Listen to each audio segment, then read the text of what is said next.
man got on the train with $200. He couldn't see any harm in a friendly game of cards.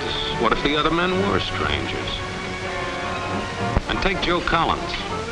He's got a nice wife at home. But he met this girl at the bar, and she looked, after the first couple of drinks.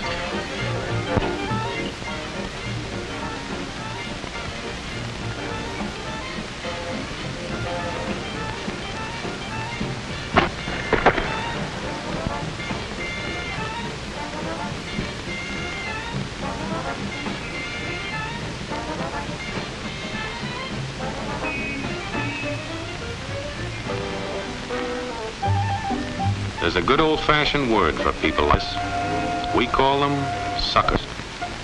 And there are other people.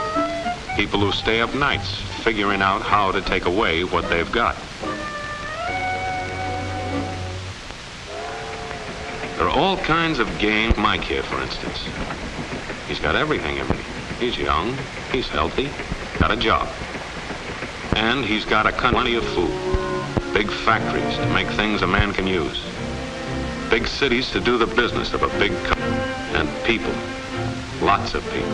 Enough to work the farm and build the factories, dig the mines, run the business. All kinds of people. People from different countries with different religions, different colored skins. Free people. They can live together and work together and build America together because they're free. Free to vote, to say what they please, go to their own churches, to pick their own jobs. Yeah, Mike's got something, all right. He's got America. But there are guys who stay up nights figuring out how to take that away from him. I happen to know the facts. Now, friends, I'm just an average American. But I'm an American. And some of the things I see in this country of ours make my blood boil.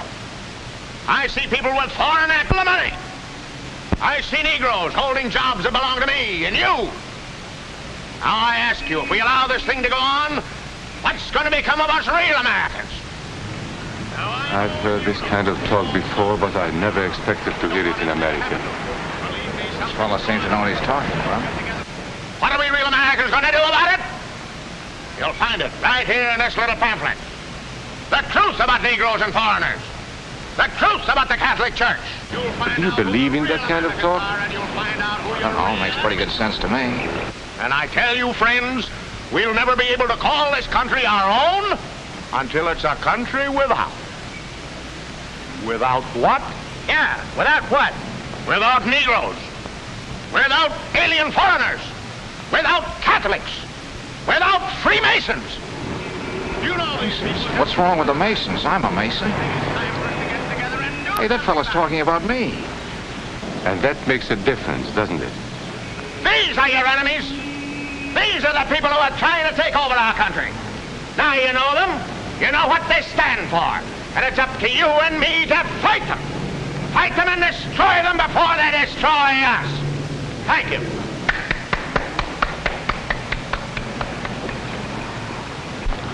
Before he said Masons, you were ready to agree with him. Well, yes, but he was talking about... What about those other people? But in this country, we have no other people. We are American people. What about you? You aren't American, are you? I was born in Hungary, but now I am an American citizen.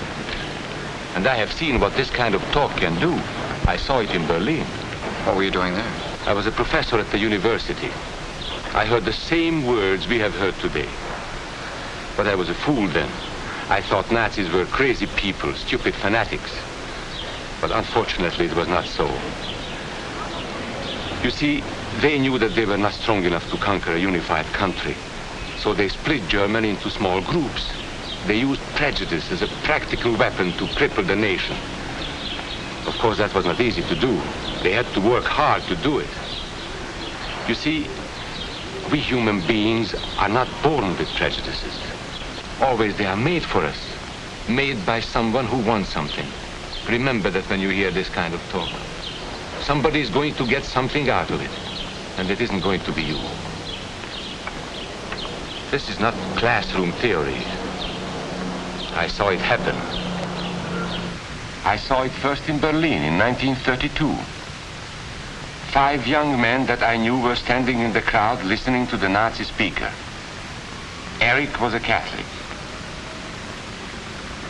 Anton, a student of mine, was a Jew. Heinrich owned a small hardware store. Karl was a farmer. And Hans was an unemployed metal worker. To all you Aryan Germans, I say it is time you inherited the nation which rightfully belongs to you. To you alone belongs the glorious destiny of the Greater Germany. The Nazi Party will provide land for the farmer, work for the worker, and profits for the small businessman. Who is getting these things now? The Jew. The Jew who has stolen our nation and our birthright. Who makes all the money and takes all our jobs? The Jew! He must be shunned. He must be ostracized. He must be eliminated. And the Catholics. We don't want our great nation run by a foreign church. We Germans will know what to do with these people when the time comes. They and their faith must be destroyed. Then there are the Freemasons. In Germany, we have no place for secret societies. There will be only one society, and that is the Nazi Party. There will be no secrecy about that in the new Greater Germany. One by one, he attacked each minority and he split them off one from the other. These men were all fellow Germans when they came here today. Now they were split into rival groups, suspicious of each other, hating each other. They were being swindled, all of them. But the man who was really being fooled was Hans.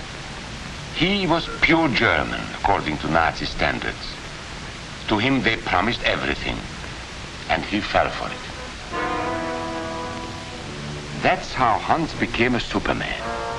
They gave him a uniform and they pumped up his ego. He wasn't just a little fellow out of work anymore. He was a member of the master race.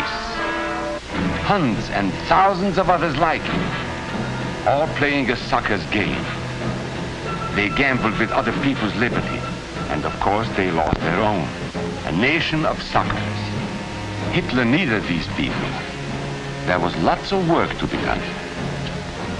There were trade unions to be smashed, because unions were organized and might offer resistance. There were many political parties in Germany. These the Nazis destroyed. They were determined to smash every organization where people might band together and resist them. There were Jews to be beaten and killed. The Jews were not powerful, but they were a convenient excuse for all the nation's ills. And besides, a Nazi party member could not take over this man's store. Hundreds of Catholics were put in jail because the Catholic Church had strength and could resist the Nazi drive for power. They had split the nation into 100 pieces, and then one by one, they had destroyed the pieces. Over these broken pieces, the Nazis rode into power. One party, one nation, one religion. These men had won their struggle for power. They now ruled all of Germany.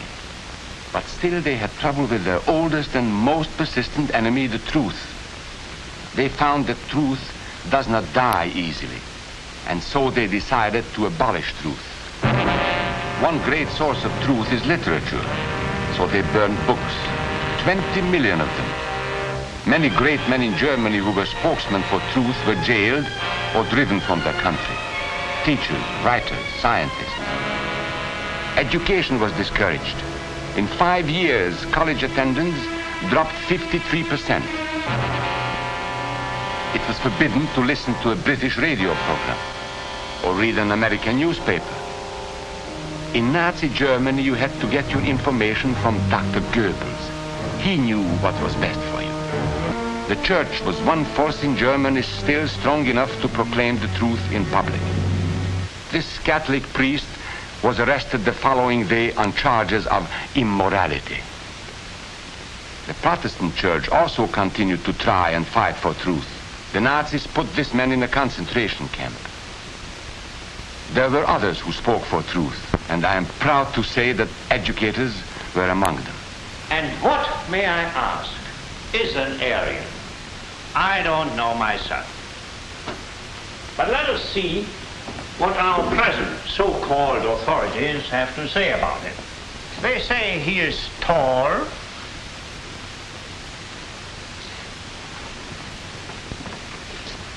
slender,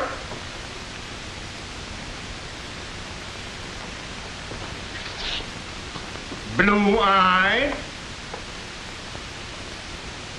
and blonde.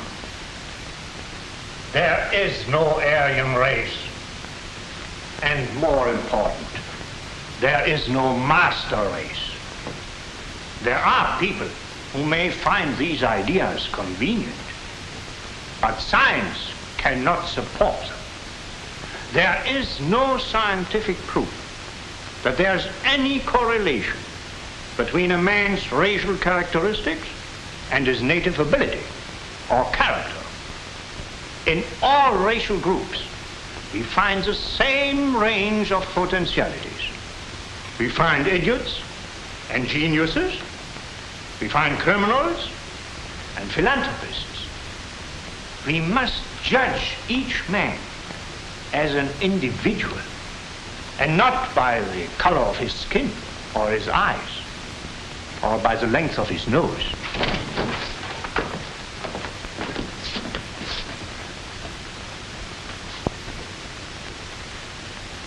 Come in, gentlemen. It's comfortable. And remember that there is no master race. That is a scientific truth.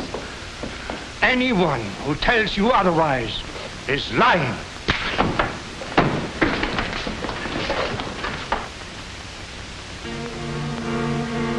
And so for all practical purposes, truth had been abolished in Germany. A lot of my German friends wondered what had hit them. How did it happen? Where did it start? It started right here. And this was where it could have been stopped. If those people had stood together, if they had protected each other, they could have resisted the Nazi threat. Together they would have been strong. But once they allowed themselves to be split apart, they were helpless. When that first minority lost out, everybody lost out. They made the mistake of gambling with other people's freedom. Now let's see how those bets paid off. Karl the farmer was gambling on a better life for himself. What he got was extra hours of back-breaking work, as much as 100 hours a week.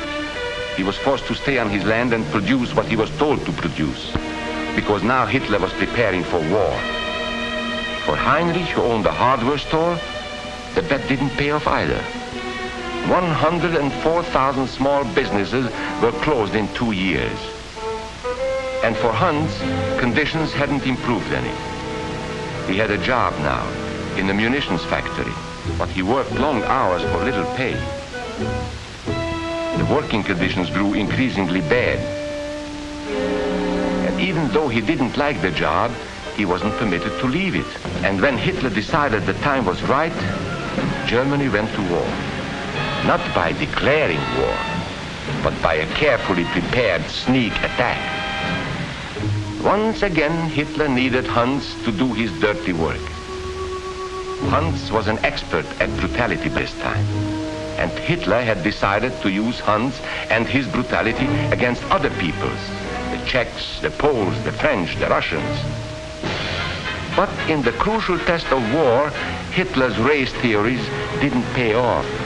His pure-blooded supermen were defeated by the mongrel armies he despised, by the British at El Alamein,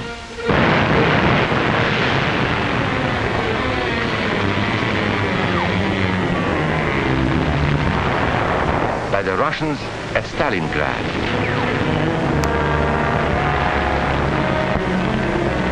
then on D-Day by American soldiers of every color and religion, who smashed across the Normandy beaches and drove on through to the heart of Germany.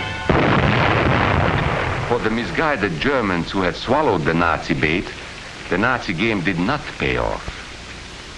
The continent of Europe was strewn with millions of German bodies, pure Aryan bodies. Karl, the farmer, was left in the snow outside of Moscow. Heinrich stayed in Italy at Salerno.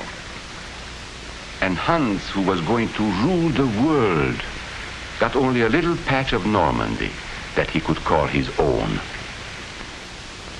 We must never let that happen to us or to our country. We must never let ourselves be divided by race or color or religion, because in this country we all belong to minority groups. I was born in Hungary. You are a Mason. These are minorities. And then you belong to other minority groups too. You are a farmer. You have blue eyes. You go to the Methodist Church.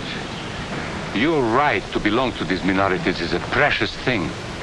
You have a right to be what you are and say what you think, because here we have personal freedom. We have liberty. And these are not just fancy words.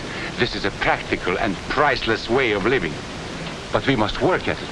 We must guard everyone's liberty, or we can lose our own.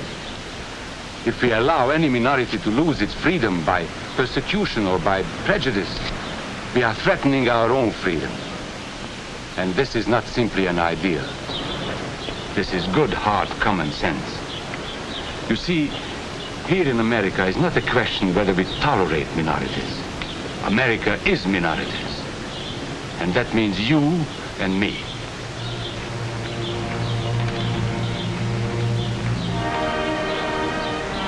So let's not be suckers. We must not allow the freedom or dignity of any man to be threatened by any act or word. Let's be selfish about it. Let's forget about we and they. Let's think about us.